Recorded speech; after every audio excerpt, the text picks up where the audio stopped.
గ్రామ పంచాయతీ ఎన్నికల సందర్భంగా ఇంటింటి ప్రచారం నిర్వహించడం జరుగుతుందని బీజేపీ పార్టీకి చెందిన సర్పంచ్ అభ్యర్థి వేణు అన్నారు.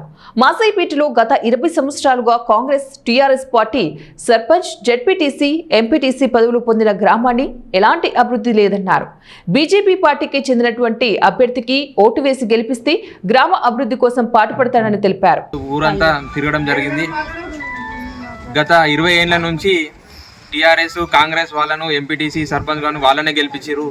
ఈ ఒక్కసారి బీజేపీకి అవకాశం ఇస్తే మెదక్ ఎంపీ రఘునందన్ రావు గారు ఉన్నారు కాబట్టి ప్రత్యేక నిధులు మరియు మాసపేట్ మండల కేంద్రంలో ఎంపీ గారి ఆఫీస్ కూడా ఉన్నది. ఏదైనా సెంట్రల్ నుంచి వచ్చే ఫండ్సే కాబట్టి సీసీ రోడ్లు కానీ, లైట్లు కానీ, డ్రైనేజీలు కానీ అన్ని విధాలా నేను దగ్గరుండి చేపిస్తానని చెప్పి ప్రజలకు మాట ఇవ్వడం జరుగుతుంది. ప్రజలు కూడా నా వైపే మొగ్గు చూపుతున్నారు. అందరూ గుర్తించి ఈసారి బ్యాట్ గుర్తుకి ఓటేసి 2001లో బీసీ లేడీ రిజర్వేషన్ ఉండే అప్పుడు మా భార్యలో పడ్డది శోభ, పాపన్న గారి శోభ. అప్పటి నుంచి ఇప్పటిదాకా ఇప్పుడు బీజేపీ గత 2 టర్మ్ ప్రెసిడెంట్ చేసిండు వేణు.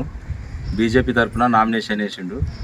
అదేవిధంగా వేణు తల్లి ఎట్లయితే వర్క్ చేసిందో పాత పనులు అప్పటి వర్కులే అవే ఉన్నాయి ఇప్పటి వరకు కూడా. మోరీలు కానీ, ట్యాంకులు కానీ అదే విధేయకంగా వేణు తల్లి చేసినట్టే వేణు చేస్తాడు. బీజేపీ తరఫున రఘునందన్ రావు అండా ఉన్నది.